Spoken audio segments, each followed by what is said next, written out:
আপোনালোক আটাইকে সাদৰ সম্ভাষণ জনাইছোঁ।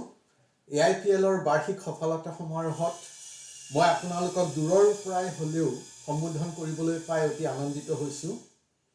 আপোনালোকৰ কামে দেখুৱাইছে যে সাধাৰণ মানুহেও পাৰস্পৰিক বিশ্বাস, পৰিশ্ৰম আৰু সহযোগিতাৰ জৰিয়তে নিজৰ আৰু পৰিয়ালৰ বাবে অৰ্থপূৰ্ণ উপাৰ্জন কৰিব পাৰে, আত্মবিশ্বাস গঢ়ি তুলিব পাৰে আৰু সমাজ সেৱাও কৰিব পাৰে।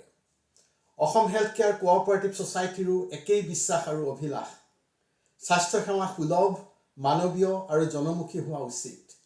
সেইবাবেই AIPLৰ সৈতে আমাৰ এই অংশদাৰিত্ব স্বাভাৱিক। সমবায়ৰ সদস্যপদৰ কথা প্ৰচাৰ কৰি আপোনালোকে কেৱল এটা ব্যৱসায়িক নেটৱৰ্ক গঢ়ি তোলা নাই, বৰং বহু পৰিয়ালক স্বাস্থ্যসেৱাৰ ব্যয়ৰ ক্ষেত্ৰত কিছু সকাহ দিয়াৰ লগতে সামাজিক নিৰাপত্তাৰ এক সমবায় ভিত্তিক প্ৰচেষ্টাৰ অংশীদাৰ কৰি তুলিছে। আজি বাৰ্ষিক উদযাপনত সাফল্যৰ স্বীকৃতিপ্ৰাপ্তসকলক আৰু নীৰৱে নিষ্ঠাৰে কাম কৰি থকা প্ৰতিজন সদস্যক আন্তৰিক অভিনন্দন জনাইছোঁ। আহক এই অংশদাৰিত্বক আমি এক আদৰ্শ কৰি তোলোঁ। সহানুভূতি সম্পন্ন উদ্যোগ আৰু সামাজিক উদ্দেশ্য দুয়োটাই বিকাশৰ ভেটি। এটা অবিহনে আনটো অপূৰ্ণ। ব্যৱসায় সৰ্বোত্তম হয় যেতিয়া সেৱাই তাৰ লক্ষ্য হয়।